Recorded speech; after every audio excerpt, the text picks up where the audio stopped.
మా ఈ వీడియోని లైక్ చేయండి, షేర్ చేయండి. ఎవరైనా ఇప్పటివరకు మా ఛానల్ని సబ్స్క్రైబ్ చేసుకోకపోతే కనుక దయచేసి సబ్స్క్రైబ్ చేసుకోండి.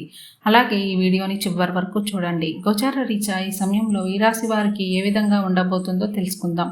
ఈ సమయంలో ఈ రాశి వారికి 2 ముఖ్యమైన వ్యక్తిగత సమస్యలు పరిష్కారం అవుతాయి. అలాగే ఆదాయ పరిస్థితి ఆశించిన స్థాయిలో అనుకూలంగా ఉంటుంది. మొత్తం మీద రోజంతా సరదాగా సంతృప్తికరంగా గడిచిపోతుంది. ఉద్యోగంలో మీకు కష్టానికి తగ్గ గుర్తింపు అనేది లభిస్తుంది. అధికారులు బాగా ఉపయోగించుకునే అవకాశం మీకు కనిపిస్తుంది.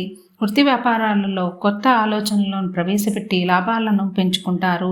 నిరుద్యోగులకు ఉద్యోగ అవకాశాలు లభిస్తాయి. ఈ రాశి వారికి ఇంటా బయట అనుకూల పరిస్థితులు లేనప్పటికీ ముఖ్యమైన పనులను పూర్తి చేస్తారు. ఆస్తికి సంబంధించిన క్రయ విక్రయాలలో ఆశించిన ఫలితాలను పొందుతారు. వ్యాపారులకు లాభాలు పెరిగి పెట్టుబడులను పెంచుకుంటారు. వృత్తి ఉద్యోగాలలో ఆశించిన ప్రోత్సాహకాలు మీకు అందుతాయి.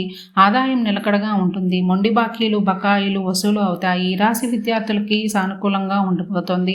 దూర ప్రాంతంలో చదువుకునే వారికి కలిసి వస్తుంది. రాశి స్త్రీలకి చూసుకుంటే ఉద్యోగపరంగా, ఆరోగ్యపరంగా, కుటుంబపరంగా, వ్యాపారపరంగా కలిసి వస్తుంది. ఈ రాశి వారికి మరింత శుభ ఫలితాలు కలగాలి అనుకుంటే ఇష్ట దేవతారాధన చేయండి, కలిసి వస్తుంది. ఇలాగే ప్రతిరోజు మీ రాశి ఫలాలు తెలుసుకోవాలి అనుకుంటే మా ఛానల్ని సబ్స్క్రైబ్ చేసుకోండి.